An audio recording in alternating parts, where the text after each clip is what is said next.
So, we've all heard the same health advice 1,000 times, right? Eat right and exercise. People think that that's the whole story, but quite honestly, it's not. In reality, there's a big piece missing, and it's usually ignored because it's not sexy or simple. That missing piece is stress, sleep, rest, and recovery. Now, if you're a woman in midlife who knows what to do, but you're not getting the results that you think you should, this episode is probably for you. I'm not giving you another list of tips. I'm not here to show you how stress, lack of rest, and unpredictable sleep can undo all of your best efforts, even if you have. I'm here to show you how stress, lack of rest, and unpredictable sleep can all undo your best efforts, even if you have every diet rule memorized. I remember a time in my early 30s when I was dead set on getting back on track. You're not lazy or broken, you're just wiped out. And today we are talking about why eating and exercising aren't enough. They're not the only pieces of the puzzle, and how stress, sleep, rest, and recovery secretly run the show. Let's get started. Welcome to Total Health in Midlife, the podcast for women embracing the pivotal transformation from the daily grind to the dawn of a new chapter. I'm Elizabeth, your host and fellow traveler on this journey. As a life and health coach, I am intimately familiar with the changes and challenges we face during this stage. Shifting careers, changing relationships, our new bodies, and redefined goals and needs as we start to look to the future and ask, what do I want? In this podcast, we'll explore physical, mental, and emotional wellness, offering insights and strategies to achieve optimal health through these transformative years. Yes, it's totally possible. Join me in this amazing journey of body, mind, and spirit, where we're not just improving our health, but transforming our entire lives. Hey everyone, welcome to the Total Health in Midlife podcast. I am Elizabeth Sherman, your host. And I am so incredibly excited that you are here with me today because this is something that I don't think gets enough airplay when we are talking about our health. Now, most of us know the basics of healthy living, right?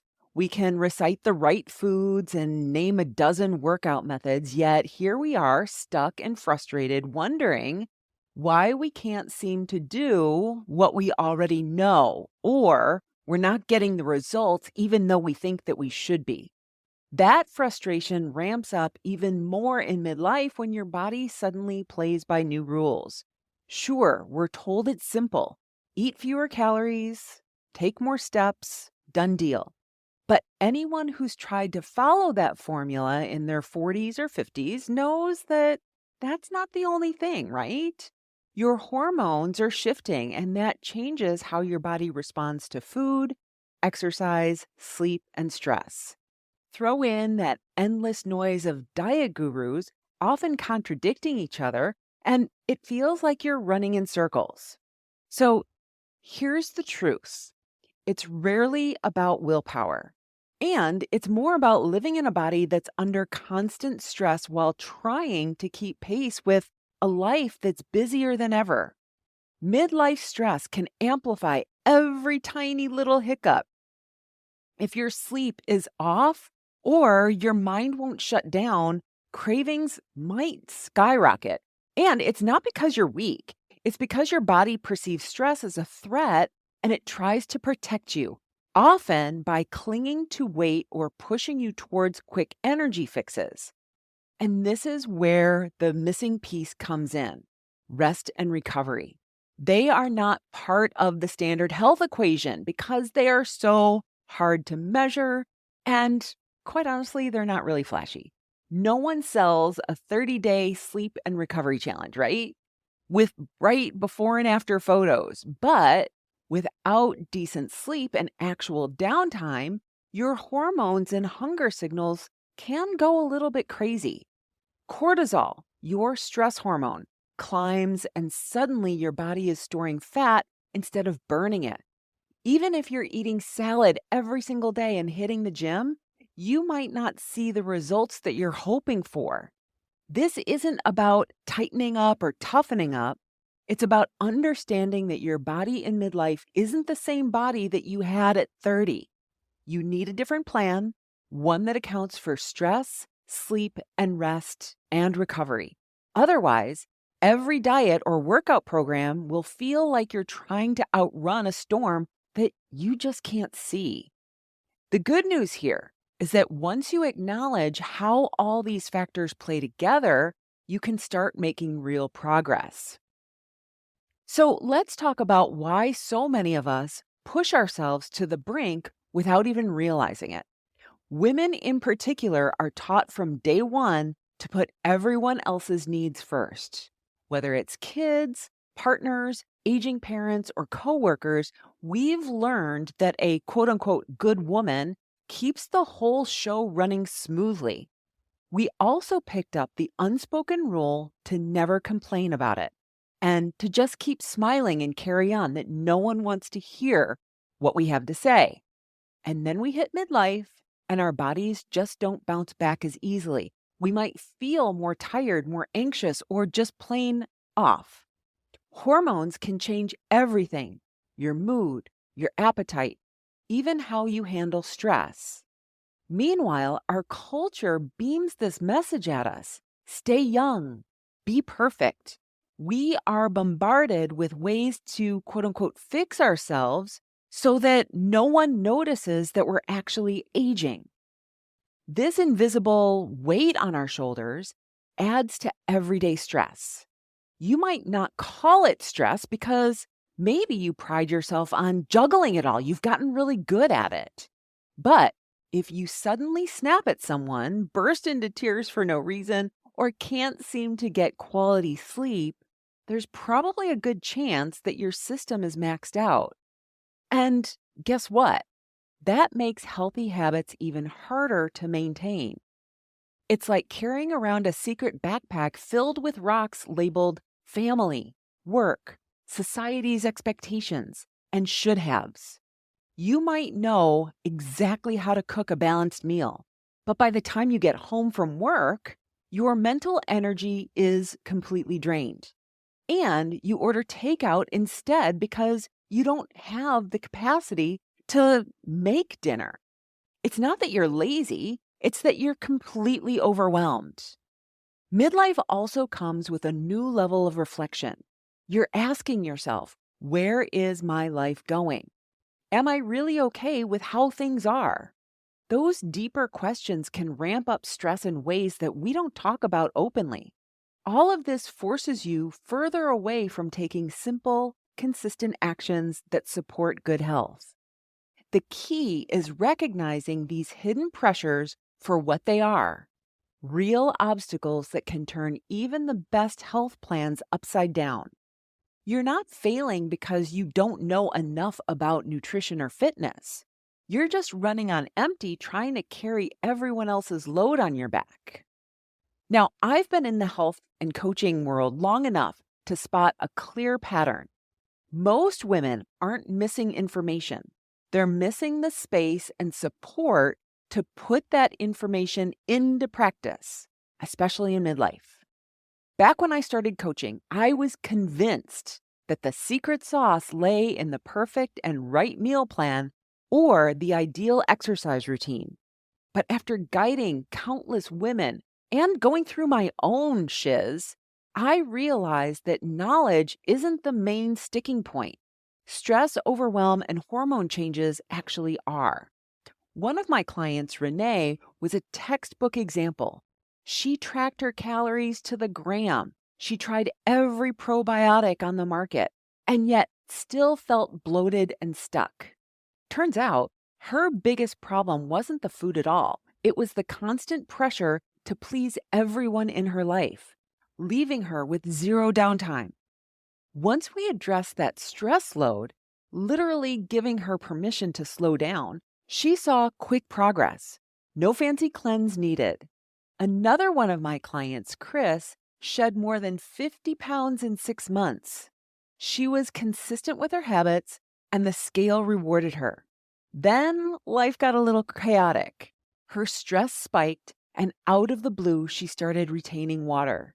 Same eating plan, same workouts, Stress alone was enough to disrupt her progress.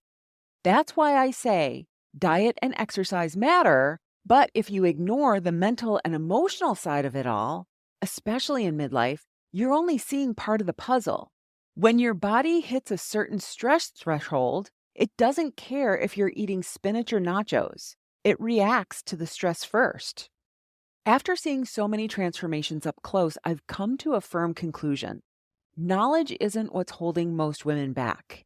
It's the mountain of expectations, family obligations, hormonal upheaval, and the belief that we should just power through it like we're 25. Recognizing the bigger picture changes everything. Suddenly, I know what to do, I'm just not doing it becomes solvable rather than a dead end. Take a second to think about what you consider normal right now. Maybe you're the go-to person for everyone around you. You're juggling work, family, and who knows what else. You might even feel a sense of pride at how much you can handle. But just because you're good at it doesn't mean that it's not stressful, and it doesn't mean that it's not hurting you. You've probably heard the put your own oxygen mask on first analogy a million times. I personally can't stand that phrase. It implies that we only look after ourselves so that we can get back to serving others. It treats self-care like a quick pit stop so that we can run more errands and do more. Honestly, that's not real self-care. You deserve to rest and to feel good simply because you're a person who matters, not just because it helps you to do more for everyone else. If you keep living in survival mode, what's it costing you? Not ready or too busy often means living another day, another month, or another year feeling exhausted or stuck. That's no way to live. Picture waking up with energy, like real energy, where your body and mind are working together. This isn't about cramming in more tasks. It's about recognizing that you too have limits and needs. I don't want you surviving on fumes. Life is too short to stay in a cycle of burnout, especially in midlife, where you deserve to enjoy this stage. Your well-being isn't a luxury. It's a basic human right. Now, before we wrap up, I want to put something truly helpful in your hands. I've created a free listener's guide that highlights the most relevant podcast episodes for you if you're ready to tackle your stress, your sleep, your rest, and your recovery head on. Because I have more than 250 episodes, this guide will point you straight to the ones that can get you the results the fastest. No endless scrolling or guesswork needed. To grab your copy, go to elizabethsherman.com/roadmap, and that'll be in the show notes. Inside, you will find a curated list of episodes covering the specific midlife hurdles that might be weighing you down. Think of it as your personal roadmap. Rather than sifting through a huge archive, you'll start with the exact episodes that speak to your biggest concerns. You don't have to figure out this journey on your own, and you certainly don't have to keep spinning your wheels with another new diet or exercise program that ignores the reality of midlife. This guide is my way of helping you focus on the parts of your health that so many plans leave out: stress management, quality sleep, proper rest, and real recovery. So head over to elizabethsherman.com/roadmap and download your free listener's guide and start exploring the episodes that will make the biggest impact on your health right now. You deserve to feel better. Let's make it happen together. That's all I have for you today. Have an amazing day. I will talk to you next week. Bye-bye. Thank you for tuning in today. Now, if you enjoy the podcast and are ready to take the next step in addressing your health concerns, I would love to invite you to schedule an I Know What to Do, I'm just not doing it strategy call. In this 60-minute session, we will explore what's holding you back and create a personalized action plan. You will gain clarity, support, and practical steps to move you forward. Visit elizabethsherman.com/call to book your call now. You can transform your health, and I would love to be there to help.